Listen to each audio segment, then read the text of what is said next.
Welcome to the ninth episode of the Asia Pacific Auto Podcast by S&P Global Mobility. I'm your host, Gaurav Vangaal, and today we have with us Mr. Masatoshi Nishimoto-san from Japan. Masa San is our expert on the region of light vehicle production forecast. I can surely tell you that he is in high in demand when we talk about the export strategies of the globe or any of the strategies emerging from the Japanese car makers. Today, he will help us understand Japan's market outlook and trends, and as well as provide us insights on the challenge faced by the Japanese car makers in the global markets. Welcome, Masa-san. Welcome to the show. Good morning, Gaurav. Thank you for inviting me today. So, Masa-san, let's begin with the few of our questions which are in high demand from the Japanese podcast view. Let's start with the domestic market first. How do we see the Japanese domestic market in the short term? Do we expect production volume to decline in the long term or not? Okay, let me answer. Last year in 2023, the Japanese domestic demand recovered by 14% year on year, recovering the lost volume caused by the semiconductor shortage. However, in the first half of this year, domestic demand showed the negative growth so far. And it is mainly due to energy and food inflation based on the very weaker Japanese yen against the US dollars. Also from supply side, the certification issues, mainly by Daihatsu, and the Noto Peninsula earthquake has a negative impact on domestic demand in the first half of this year. In the long term, domestic demand will reach at a peak in the next few years and will continue to decline through the forecast horizon. This is mainly due to the aging and declining population in Japan.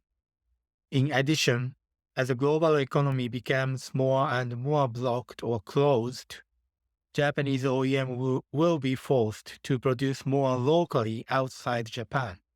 So exports are not so expected to support domestic production either. Unfortunately, it is very difficult for us to find positive factors to support Japanese domestic production in the long term. That's actually a situation I believe that Japanese car makers are looking to go out and to produce locally in the global market. So let's move to the second question. We understand that Japanese car makers are struggling in the export markets. How do you see exports to North America continuing from Japan, and how do you see Chinese competition in export markets for Japanese car makers? Okay, for the first question, regarding exports to North America, it has been subject to the more protective policies by the US government, such as the IRA, which requires BEV and PHEV localization in order to qualify for the tax refund in the United States. Furthermore, if a Trump administration takes office next year, there is another risk of additional tariff being imposed on Japanese exports. So we are also seeing a similar risk for Japanese exports to EU, because EU is now planning to introduce a carbon tax system. Japanese exports should become less competitive simply because Japan is more dependent on fossil fuels compared to EU. The second question regarding export competition with China, of course, it is a very threat to Japanese exports. Currently, we understand the Chinese main export destinations are Russia, EU, Middle East, Africa, and South America, while Japanese exports to Middle East Africa compete most with China. Therefore, Chinese growing export position definitely pose the risk to Japanese production in the future through the risk of a fall in export. I think that's again a good rationale behind it. Well, let's move to the third question. How do you see the competition between EVs and hybrids? Is the global slowdown in the EV market expected to give further confidence to the car makers like Toyota to push more for hybrid vehicles? Yes, we believe so. We believe that the Toyota hybrid system, for example, so-called THS, is one of the most efficient hybrid systems in the global market. We expect Toyota will be able to drive for hybrid exports in the short term, as long as the global BEV trend is slowing down, as Gaurav mentioned. Toyota will also leverage this advantage to maintain the domestic production volume above 3 million units per year.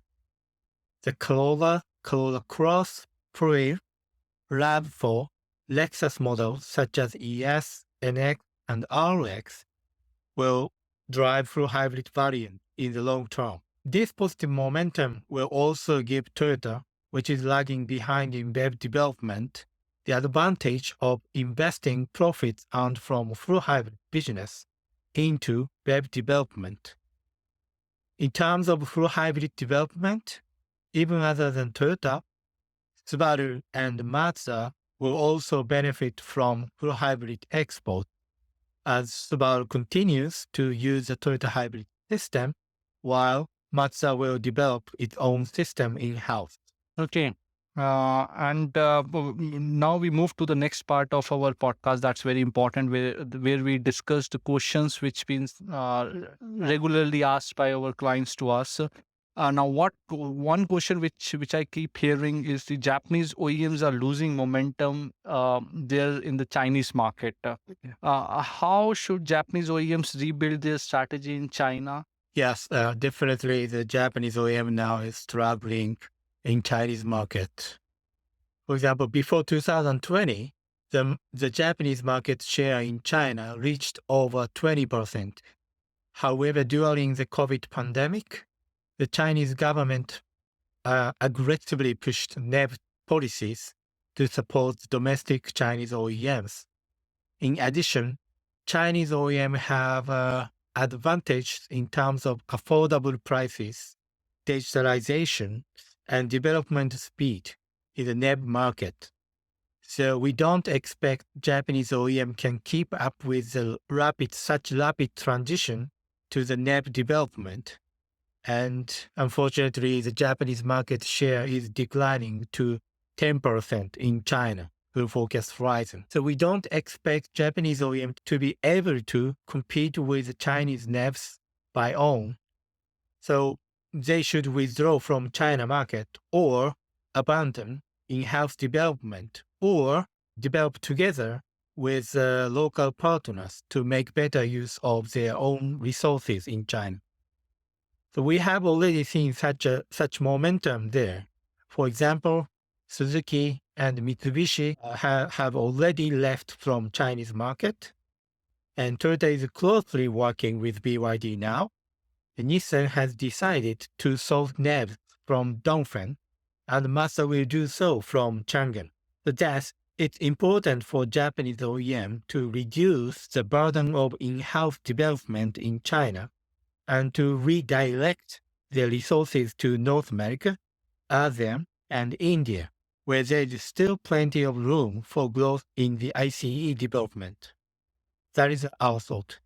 No, that's actually perfect, because I think in India also we hear a lot of resources or a lot of knowledge comes from the China. But if Toyota can bring some of the knowledge to the global markets, utilizing the resources, that will be wonderful.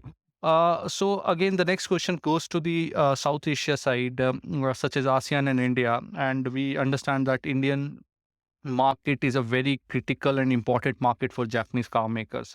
How do you expect Japanese OEMs growing in the Southeast Asian markets, including ASEAN and India? Okay, thank you, Gaurav. Let me talk about ASEAN first. In ASEAN, the Japanese OEMs are struggling against Chinese affordable BEVs, especially in Thailand now. If BEVs will continue to grow sustainably in Thailand, the only countermeasure for Japanese OEMs market share is to introduce small BEVs. However, the small BEV strategy of Japanese OEMs are not so clear now. For example, Honda gave up introducing the EM series from China, even though Nissan and Mitsubishi have already introduced the K-curve BEVs in Japan. We cannot confirm they will introduce them in Thailand. Lastly, when it comes to Toyota and Daihatsu, they seem to be very reluctant to develop small BEVs. Considering these situations, it is highly impossible for Japanese OEMs to regain the market share in ASEAN in the short term. The move to India. In India, on the other hand, we expect Japanese OEMs will have more chances to grow.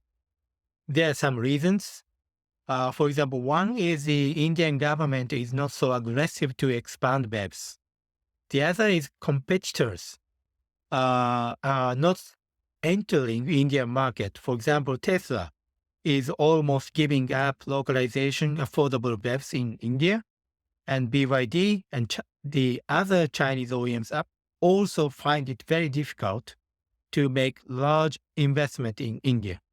With that, Japanese OEMs, mainly Suzuki and Toyota, will be able to enjoy sustainable growth by introducing CNG or hybrid technologies in India based on the internal combustion engines. That's our thought for ASEAN and Indian market. Well, that's a wonderful thought, Masa San, and I let me thank you very much for your time and for sharing your invaluable insights and expertise with us today.